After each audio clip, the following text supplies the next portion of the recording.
Hello students, welcome to Raman's physics fundas. जैसे कि हम लोग ये चैप्टर कर रहे हैं यूनिट्स एंड मेजरमेंट। ये इसका लेक्चर नंबर 4 है। अगर आपने इससे पहले का लेक्चर नहीं देखा है, खासकर प्रिंसिपल ऑफ होमोजेनिटी जिसमें हमने एक्सप्लेन किया हुआ है, वो लेक्चर नंबर 2, तो I would ask you to visit that lecture. तब ये क्लास आपके लिए बहुत ही मज़ेदार और बहुत ही बेनिफिशियल रहने वाला है। लेकिन अगर आपने इस चैनल को सब्सक्राइब नहीं किया है तो आप सब्सक्राइब भी कर लीजिए, ताकि आगे से आपको हर एक नोटिफिकेशन इसका मिल जाए। जो भी नए वीडियोस अपलोड होते हैं उसका नोटिफिकेशन मिल जाए। हम लोग जो टॉपिक कर रहे थे वो टॉपिक था डायमेंशनल एनालिसिस का या फिर प्रिंसिपल ऑफ होमोजेनिटी का एप्लीकेशन। और प्रिंसिपल ऑफ होमोजेनिटी के एप्लीकेशन में हमने देखा था वीडियो नंबर 3 में, लेक्चर नंबर 3 में, कि फॉर्मूला डेरिवेशन कैसे करते हैं। तो आज उसी फॉर्मूला डेरिवेशन के बेसिस पे हम कुछ नए क्वेश्चन कंसीडर करेंगे और उस क्वेश्चन को धीरे धीरे from software level to the harder level के तरफ हम मूव करेंगे। और अगर आप इस टॉपिक को ढंग से पढ़ जाते हैं तो आपके लिए एंट्रेंस में भी ये काफी इंपॉर्टेंट रहने वाला है। तो हम शुरू करते हैं आज का अपना टॉपिक और कंसीडर करते हैं अपना पहला क्वेश्चन। पहला क्वेश्चन हमारे पास यह है कि find dimension formula of time period. Time period किसे कहते हैं? जो एक ऑसिलेशन करने में, एक ऑसिलेशन को कंप्लीट करने में जो टाइम लगता है उसको टाइम पीरियड कहते हैं। उसे कैपिटल टी से आप डिनोट करते हैं। तो find dimension formula for time period of pendulum if it depends on length and gravity. Length और ग्रेविटी पे ये डिपेंड कर रहा है। ग्रेविटी को आप क्या कहते हैं? एक्सेलरेशन ड्यू टू ग्रेविटी भी बोलते हैं, और एक्सेलरेशन ड्यू टू ग्रेविटी को स्मॉल जी से डिनोट करते हैं। तो हमारा पूरा आइडिया था क्या, वो हम कैसे करते थे कि time period is directly proportional to length raise to the power x and gravity raise to the power Y.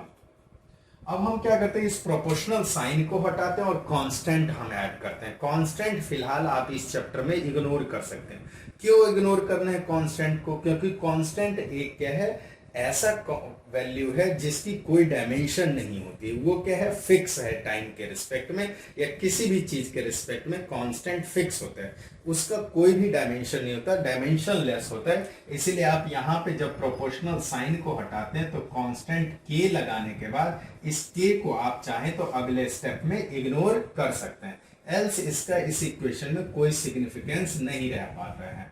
तो L raise to the power x, gravity raise to the power y, और time period तो है ही। अब इसके बाद आपने constant ignore कर देना है और लेंथ और ग्रेविटी और टाइम पीरियड का आपने LHS साइड और RHS साइड क्या करना है, आपने लिखना है इसके डायमेंशन फॉर्मूला, हर एक फिजिकल क्वांटिटी के डायमेंशन फॉर्मूला। तो टाइम पीरियड का डायमेंशन फॉर्मूला क्या होता है? Capital T। और लेंथ का डायमेंशन फॉर्मूला क्या होता है? Capital L raise to the power x। और ग्रेविटी का डायमेंशन फॉर्मूला क्या होता है? ग्रेविटी का डायमेंशन फॉर्मूला होता है LT minus 2 raise to the power y।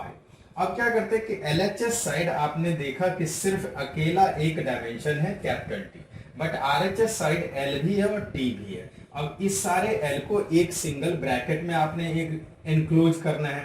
तो L को इंक्लोज करने के लिए यहाँ L raise to the power क्या है? x, और यहाँ L raise to the power क्या है? y। तो आप क्या लिखते हैं? L raise to the power x plus y, और यहाँ t raise to the power कितना है? माइनस 2y, क्योंकि y डिस्ट्रीब्यूट होके t के ऊपर भी आएगा मल्टीप्लाई होने के लिए। तो t raise to the power minus 2y। Eventually आप क्या लिखते हैं यहाँ पे कि आप इस दोनों शायद अगर LHS इक्वल टू RHS बोलना चाह रहे हैं कि LHS और RHS आपस में बराबर है, तो as per principle of homogeneity दोनों साइड के डायमेंशन क्या होने चाहिए? इक्वल होने चाहिए। और इक्वालिटी के आप देख रहे हैं कि इस साइड क्या नहीं है प्रेजेंट? लेंथ नहीं है, सिर्फ टाइम पीरियड है। तो time raise to the power इधर माइनस 2y है और time raise to the power इधर क्या है? 1 है, बट लेंथ नहीं है। तो आप यहाँ पे इसको लिख सकते हैं length raise to the power 0। अब कंपेयर कर सकते हैं L के पावर को भी और T के पावर को भी। तो L का पावर यहाँ पे हमारे पास क्या है? 0, और LHS साइड, और L के पावर इधर क्या है? x plus y. तो कंपेयर करने के बाद आपको पता चलता है कि x plus y equal to क्या है? 0।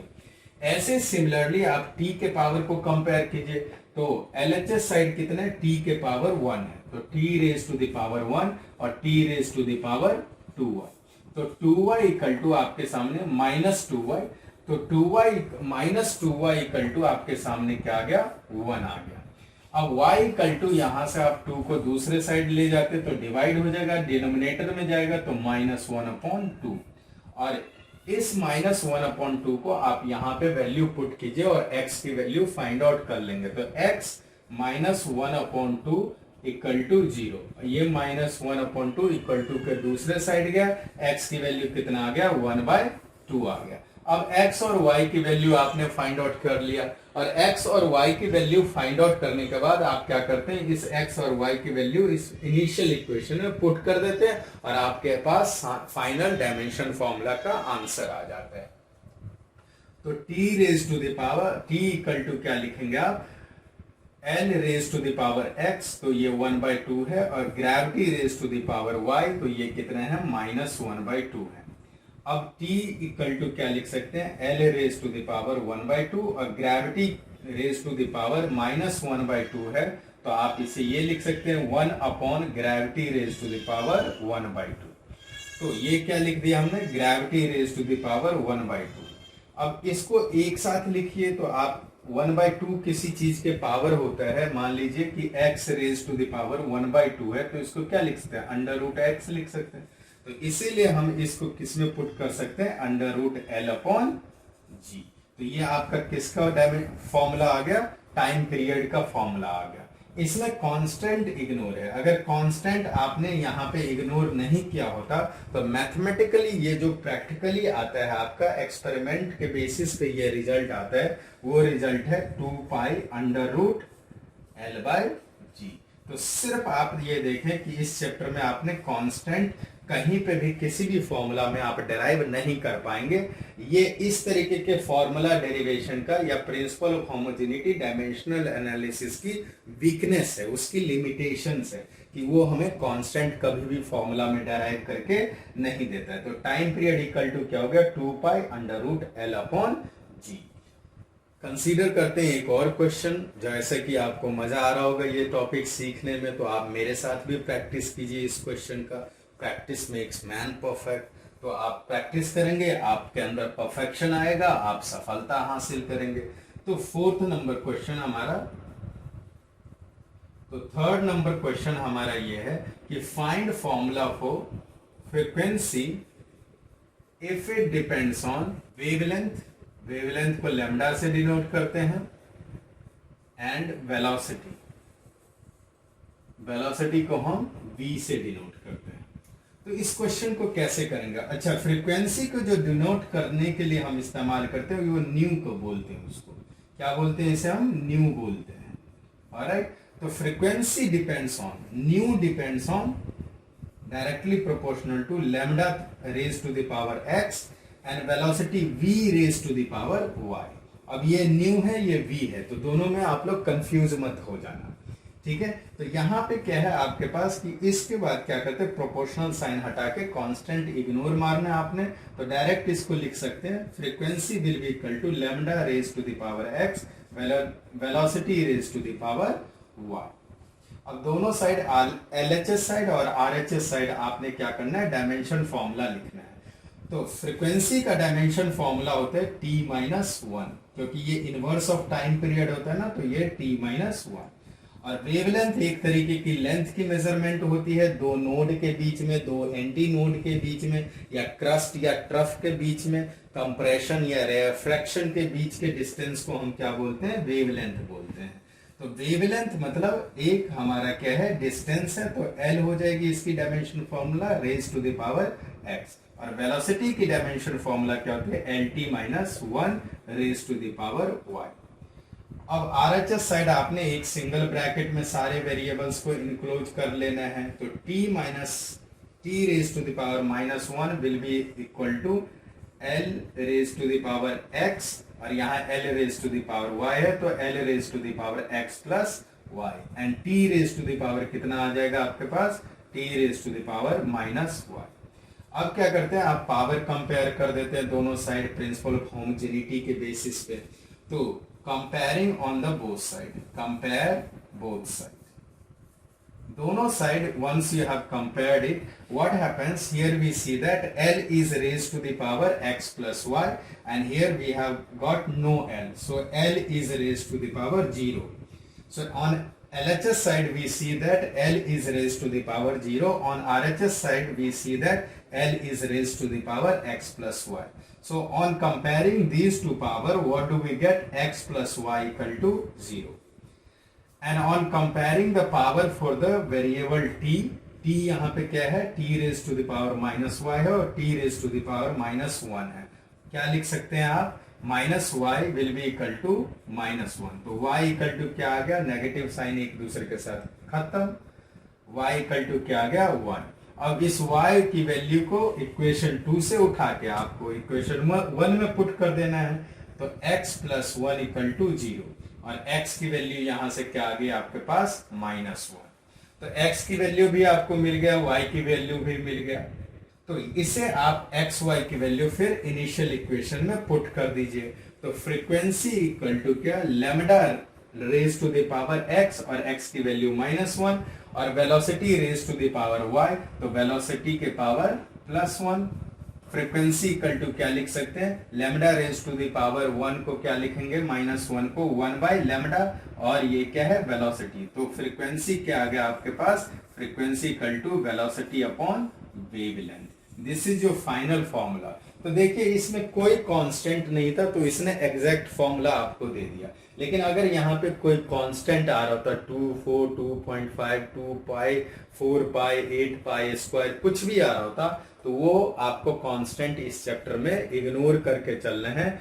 ये खामी है किसकी, प्रिंसिपल ऑफ होमोजेनिटी या डायमेंशनल एनालिसिस की। नेक्स्ट जो कंसीडर हम करने वाले क्वेश्चन, वो बहुत ही इंपॉर्टेंट है, बहुत बार आपके एग्जाम में एंट्रेंस में पूछा जाएगा या आया हुआ भी है। तो इस क्वेश्चन को देखते हैं हम। 4th नंबर क्वेश्चन है हमारा, find formula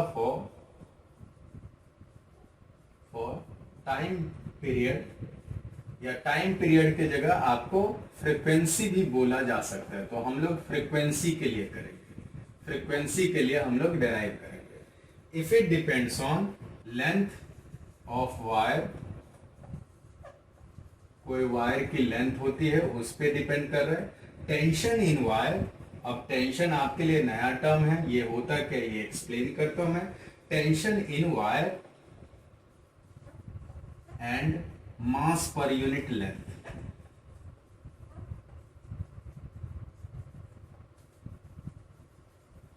mass per unit length को आप म्यू से डिनोट करते हैं, म्यू से। ये क्या आपका म्यू है, MU, म्यू। तो स्टूडेंट आप इस क्वेश्चन में क्या देख रहे हैं कि एक नया टर्म आ रहा है, टेंशन। अब ये टेंशन है क्या, ये टेंशन ना फिजिक्स में बहुत फायदे की चीज है, और टेंशन थोड़ा बहुत आपको भी रखना चाहिए, क्योंकि फिजिक्स आपके लिए नया नया है। और जब तक थोड़ा बहुत चिंता नहीं करेंगे, टेंशन नहीं करेंगे, तो फिजिक्स पढ़ नहीं पाएंगे। क्योंकि इसमें थ्योरी जितनी है उससे कहीं ज़्यादा न्यूमेरिकल है, और कहीं ज़्यादा न्यूमेरिकल है तो उससे कहीं ज़्यादा उस कॉन्सेप्ट के एप्लीकेशन है। तो इस टेंशन को हम समझते हैं क्या होता है। आपने गिटार के तारे वाली कहानी सुनी होगी कि दिल में बजी गिटार, देखा तुझे तो यार। ये गाना लोग एक दूसरे को देखकर और आशिक लोग गाते हैं। आई होप कि आप लोगों में से कोई ऐसा ना हो। अब क्या देखते हैं कि वो जो टेंशन होता है गिटार की तार में, आपने बचपन में गिटार बजाया होगा, खिलौने वाले गिटार। अब उसमें क्या होता है कि मान लीजिए कि उसके तार लूज हो काफी, तो क्या आप उस गिटार के तार को बजा पाते हैं? नहीं बजा पाते हैं। आपने गिटार प्लेयर को भी देखा होगा कि जब भी वो गिटार बजाते तो क्या करते हैं, अपने वायर्स को स्क्रू कर रहे होते हैं। अब स्क्रू करने की उसको जरूरत क्यों पड़ी? जब वो वायर को पूरा स्क्रू कर देते हैं तो वो वायर क्या हो जाता है, कंप्लीटली स्ट्रेच हो जाता है। और जब भी हम किसी वायर को स्ट्रेच करते हैं तो उसमें बाय डिफॉल्ट एक फोर्स क्रिएट होता है। क्या क्रिएट होता है? फोर्स। तो उस फोर्स को हम कहते हैं टेंशन। तो टेंशन अगर आपसे कोई भी पूछे तो टेंशन एक तरीके का फोर्स है जो किसी वायर में या किसी स्ट्रिंग में अप्लाई हो जाता है, लेकिन उस फोर्स को अप्लाई होने की वजह से या अप्लाई होने के लिए बाय डिफॉल्ट उसमें क्या लगने चाहिए, एक स्ट्रेच फोर्स लगनी चाहिए। अगर ये स्ट्रेच वायर नहीं है तो इसमें कोई टेंशन नहीं है, लेकिन अगर मैं इस वायर को स्ट्रेच कर दूं तो इसमें क्या होगा, टेंशन। अब जरा सोच के देखिए कि गिटार के तार में अगर टेंशन ना हो, वो तार अगर स्ट्रेच ना हो, तो क्या वो तार से आप म्यूजिक प्ले कर पाएंगे? कभी नहीं कर पाएंगे। तो इसीलिए मैंने शुरू में कहा कि आप लोगों को थोड़ी सी टेंशन तो रखनी चाहिए, ताकि दिल की वो जो गिटार बजेगा तो आप फिजिक्स बड़े मस्त तरीके से सीख पाएंगे। तो चलिए इस क्वेश्चन को करते हैं। जो क्वेश्चन कहता है कि फ्रीक्वेंसी लेंथ पे डिपेंड करता है, टेंशन पे डिपेंड करता है और मास पर यूनिट लेंथ पे डिपेंड करता है। मास पर यूनिट लेंथ का मतलब क्या है, मास डिवाइडेड बाय लेंथ। तो इसकी शुरुआत कैसे करें हम? Frequency directly proportional to, frequency को न्यू से डिनोट करते हैं हम लोग। ये साइन किसका है, आपका न्यू का है, और यहां म्यू है जो मास पर यूनिट लेंथ के लिए लिखना है आप लोगों ने। तो frequency is directly proportional to length के power x, tension raise to the power y, and mass per unit length that is mu raise to the power z. अब क्या करते हैं आप कि इस प्रोपोर्शनल साइन हटा के कांस्टेंट को इग्नोर कर देते हैं, तो डायरेक्टली लिख सकते हैं कि frequency will be equal to length raise to the power x, tension raise to the power y, and mass per unit length mu raise to the power z. अब एलएचएस साइड और RHS side आपने क्या करना है, dimension formula लिखना है हर एक physical quantity का। तो फ्रीक्वेंसी का डायमेंशन फॉर्मूला क्या होता है, टी माइनस 1। लेंथ का dimension formula capital L raise to the power x, और टेंशन का डायमेंशन फॉर्मूला मैंने पहले ही बताया, टेंशन एक तरीके का क्या है, फोर्स है। जब भी कोई वायर स्ट्रेच किया जाता है तो फोर्स है। तो टेंशन का डायमेंशन फॉर्मूला क्या होगा, वही जो फोर्स का होगा। तो फोर्स का होता है mlt minus 2 raise to the power y, और म्यू मतलब mass per unit length, mass divided by length को हमने यहाँ पे क्या कहा, म्यू बोला। तो इसका डायमेंशन फॉर्मूला क्या आएगा, मास लेंथ जो डिवाइड हो रहा है l minus 1 raise to the power z. अब देखिए एलएचएस साइड तो आप देख रहे हैं कि चलिए एक ही वेरिएबल है हमारे पास, और आरएचएस साइड एम भी है, एल भी और टी भी है। तो एलएचएस साइड हम इस सारे वेरिएबल को एक ब्रैकेट में इंक्लोज करते हैं, तो हमारे पास क्या आ जाएगा, m raise to the power, यहाँ पे y है और इधर क्या है, z है। तो m raise to the power y plus z, l raise to the power, यहाँ x है, यहाँ y है, और यहाँ क्या है आपका माइनस z है। तो x plus y minus z, और t raise to the power कितना है यहाँ पे, t raise to the power, t देखिए आरएचएस साइड सिर्फ एक जगह प्रेजेंट है तो -2 है। और इसके बाद आप क्या करते हैं कि यहाँ पे आप क्या लिख सकते हैं, लेंथ तो है नहीं, यहाँ मास तो है नहीं, तो मास के पावर क्या लिख सकते हैं, 0। लेंथ के पावर क्या लिख सकते हैं, 0। और टेंशन के पावर क्या लिख सकते हैं, और t के पावर क्या लिख सकते हैं, -1। t के पावर -1 था तो एज इट इज रखना है, उसे चेंज नहीं करना है। अब कुछ बच्चे सोचेंगे कि सर m के पावर 0 क्यों किया, l के पावर 0 क्यों किया। अरे भाई, आप जब x के पावर 0 मैथ में लिखते तो क्या वो 1 के बराबर नहीं होता है? अगर आप रमन के पावर 0 कर दें तो रमन के पावर किसके बराबर हो जाता है, 1 के बराबर। तो anything raise to the power 0 is 1। तो यहाँ पे अगर m के पावर 0 में लिख रहा हूँ तो इसका मतलब क्या हुआ, इस सारे वेरिएबल को मैं 1 से ही तो मल्टीप्लाई कर रहा हूँ, और किसी भी चीज को आप 1 से मल्टीप्लाई करते तो उसकी वैल्यू चेंज नहीं होती। तो इतना टेंशन नहीं लेना है आपको इस चीज के बारे में कि m raise to the power 0 क्यों लिख दिया, l raise to the power 0 क्यों लिख दिया। बस ये ध्यान रखिए कि एलएचएस साइड जो वेरिएबल एग्जिस्ट नहीं कर रहा है mlt में से, उसके रेज टू द पावर आप 0 लिख सकते हैं, क्योंकि वो 1 के बराबर हो जाता है मल्टीप्लीकेशन में, और उससे कोई फर्क नहीं पड़ता। अब ये लिखने के बाद आप दोनों साइड क्या करते हैं, इस पावर को कंपेयर करते हैं। तो यहाँ पे देखिए m के पावर कितना है, y प्लस जेड, तो y प्लस जेड, और इधर क्या है m के पावर 0, तो y plus z equal to क्या लिख सकते हैं, 0। इधर लेंथ के पावर कितना है, x plus y minus z, और इधर लेंथ के पावर क्या है, 0। तो आप ये लिख सकते हैं x plus y minus z equal to 0। इधर टाइम के पावर -2y, और इधर टाइम का पावर -1। तो यहां से आपको सबसे पहले y की वैल्यू मिल गई, माइनस माइनस साइन कैंसिल हुआ, y इक्वल टू कितना आया 1/2 आया। अब इस y की वैल्यू आप इक्वेशन 1 में पुट कीजिए। जब इक्वेशन 1 में पुट करेंगे तो आपको y की वैल्यू पुट करने के बाद z की भी वैल्यू मिल जाएगा, क्योंकि इक्वेशन 1 क्या है, y plus z equal to 0।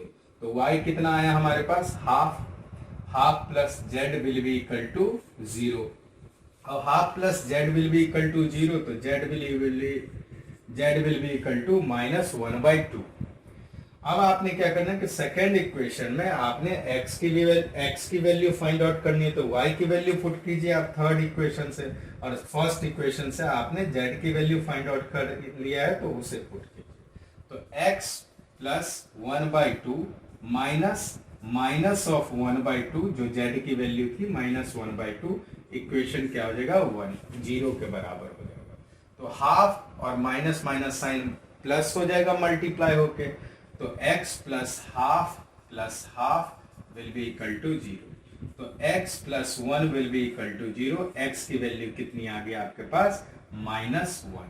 तो आपने तीनों वेरिएबल फाइंड आउट कर लिया, यहाँ पे y की वैल्यू फाइंड आउट कर लिया, यहाँ x की वैल्यू फाइंड आउट कर लिया, और यहाँ z की वैल्यू। और जब तीनों वेरिएबल आपके सामने आ जाते हैं तो इसी तीनों वेरिएबल का आप इसमें क्या करते हैं, वैल्यू पुट कर देते हैं और आपके सामने फाइनल फॉर्मूला आ जाता है। तो हमारे पास क्या है, frequency will be equal to length raise to the power x, और लेंथ के पावर कितना है -1, x की value. Tension raise to the power y, तो टेंशन y की वैल्यू कितनी है 1/2, and mass per unit length mu raise to the power -1/2, जो z की वैल्यू थी। अब इसको हम क्या लिख सकते हैं, L इनवर्स में है, मास पर यूनिट लेंथ भी इनवर्स में है, तो इसे डिनोमिनेटर में ले जाइए। तो mu will be equal to 1/L under root of mu, and tension raise to the power under root T. तो आपके पास फ्रीक्वेंसी का फॉर्मूला, फाइनल फॉर्मूला क्या आ गया, frequency equal to 1/L under root T by mu.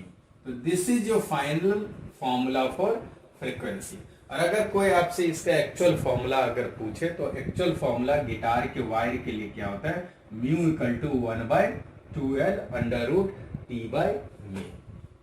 तो अगले question की तरफ हम आगे बढ़ते हैं। आई होप कि आपको सब्जेक्ट समझ में आ रहा है। अगर समझ में नहीं आते तो आप कमेंट बॉक्स में मुझे ड्रॉप इन कर सकते हैं कि सर यहाँ पे कोई डाउट है या ये चीजें, मैं भरसक अपनी कोशिश करूंगा कि आपको आंसर दूं। एल्स अगर आपको समझ में आता है सब कुछ, तो कमेंट बॉक्स में वो भी बताइए, ताकि मुझे पता चले कि जो मैं यहाँ से दिल तक पहुंचाना चाह रहा हूँ बात, वो दिल तक पहुंच गया, और दिल तक नहीं दिमाग तक भी पहुंच।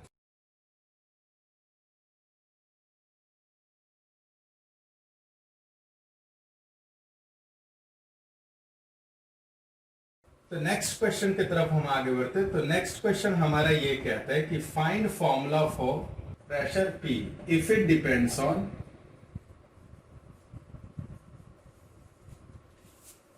On density. डेंसिटी को हम फिजिक्स में रो से डिनोट करते हैं, जिसे आपने 10th क्लास में रेजिस्टिविटी को डिनोट किया था, वो भी रो ही था, बट हम डेंसिटी को फिलहाल रो से डिनोट करते हैं। एंड वेलोसिटी मतलब v से डिनोट करते हैं। तो बड़ा ही सिंपल क्वेश्चन है, इसे कीजिए फटाफट। आप 2 मिनट का ब्रेक लेके इस वीडियो को पॉज करके उसके बाद आप सॉल्यूशन पे कंटिन्यू आइए और देखिए कि फाइनल आंसर आपका मैच करता है या नहीं करता है। तो यहाँ पे देख रहे हैं कि pressure is directly proportional to density raise to the power x and velocity raise to the power y।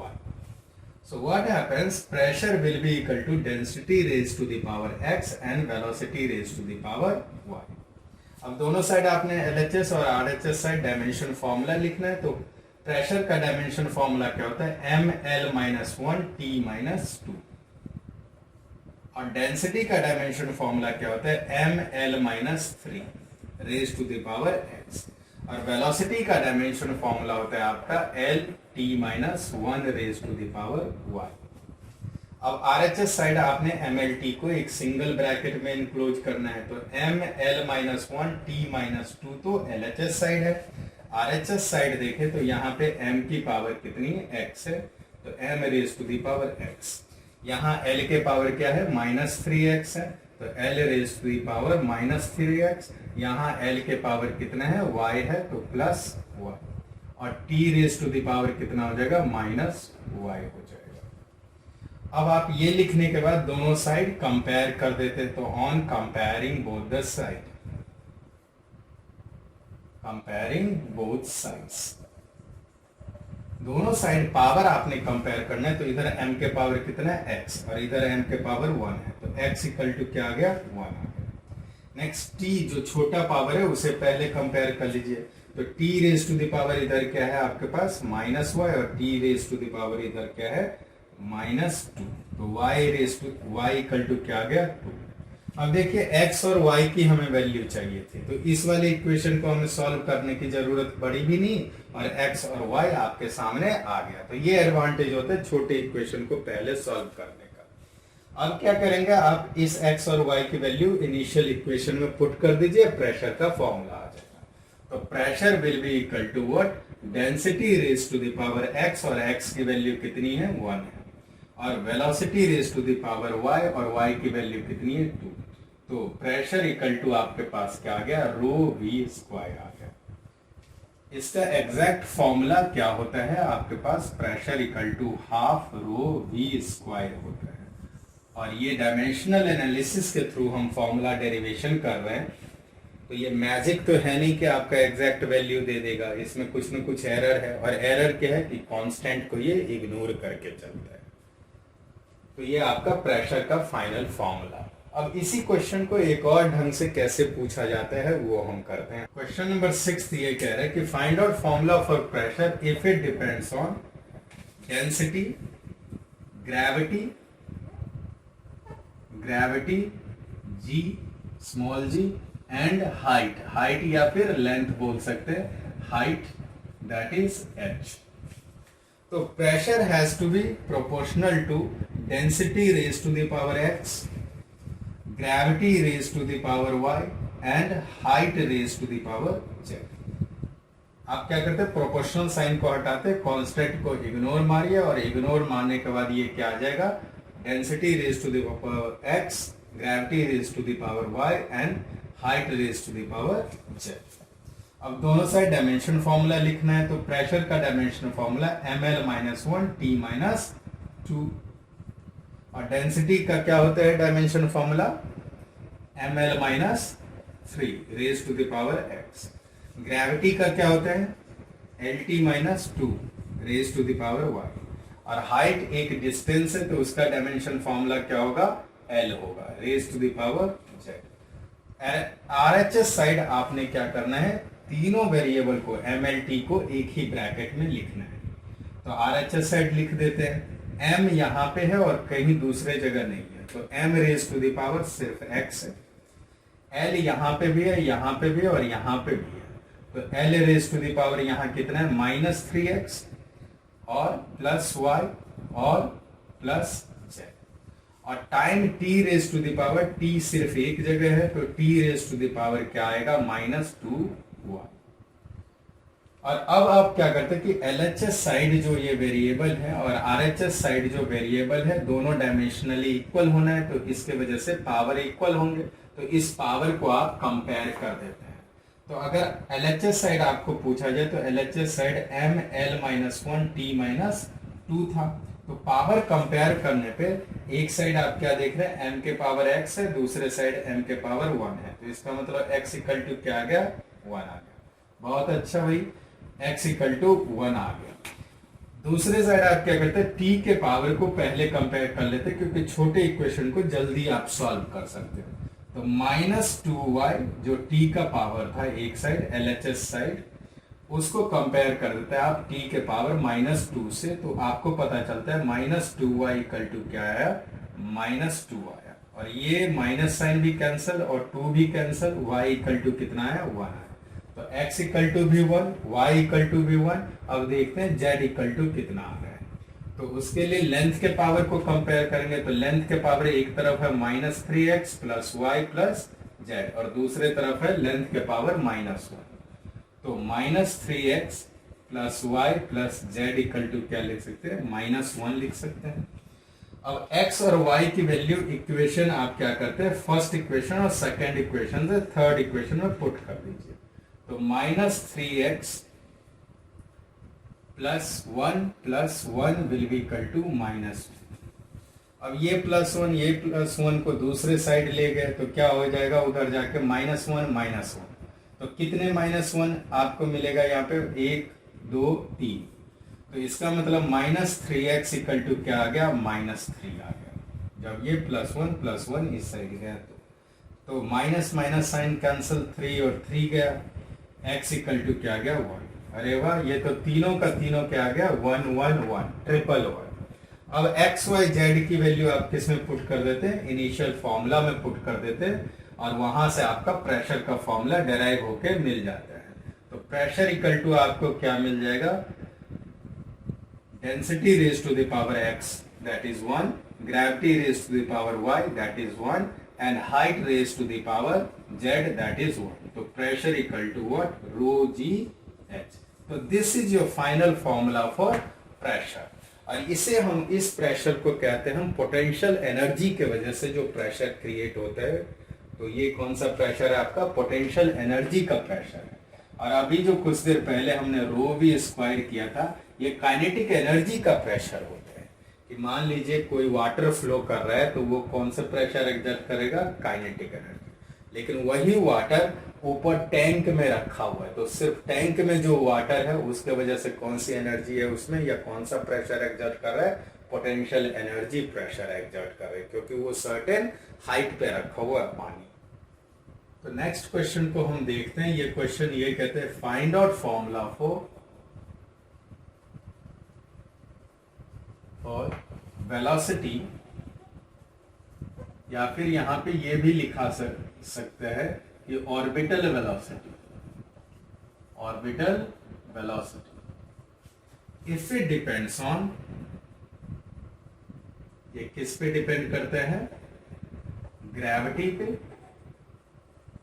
And radius of planet पे, रेडियस ऑफ प्लैनेट आर पे डिपेंड करता है। तो ऑर्बिटल वेलोसिटी क्या होता है ये पहले समझ लेते हैं। जब कोई सैटेलाइट को यहाँ अर्थ से सेंड करते हैं ना एस्ट्रोनॉट लोग, तो वो क्या होता है कि जैसे नासा से या फिर अपने इसरो से सेंड किया जाता है, तो वो जिस स्पीड से सेंड किया जाता है ताकि वो अपने ऑर्बिट में जाके रोटेट करना शुरू कर जाए अर्थ के चारों तरफ, तो उस स्पीड को हम क्या बोलते हैं, ऑर्बिटल स्पीड। तो उसी ऑर्बिटल स्पीड का जो सैटेलाइट का स्पीड होता है, उसी ऑर्बिटल स्पीड का आपने क्या करना है, फॉर्मूला डेराइव करना है। तो वो भी एक्यूरेट डेरिवेशन आएगा इसका, क्योंकि उसमें कोई कांस्टेंट फिलहाल होता नहीं। तो चलिए इस क्वेश्चन को करते हैं। यहाँ लिखा हुआ velocity is proportional to, proportional sign को हटा दिया, कांस्टेंट को इग्नोर कर दिया। तो velocity will be equal to gravity raise to the power x and radius raise to the power y।